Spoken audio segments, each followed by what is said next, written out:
ये हो जबन ठन के तैयार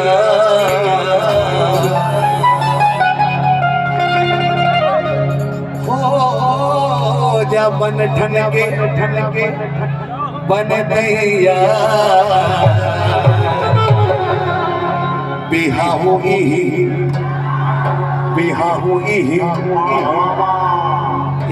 मड़वा बाबो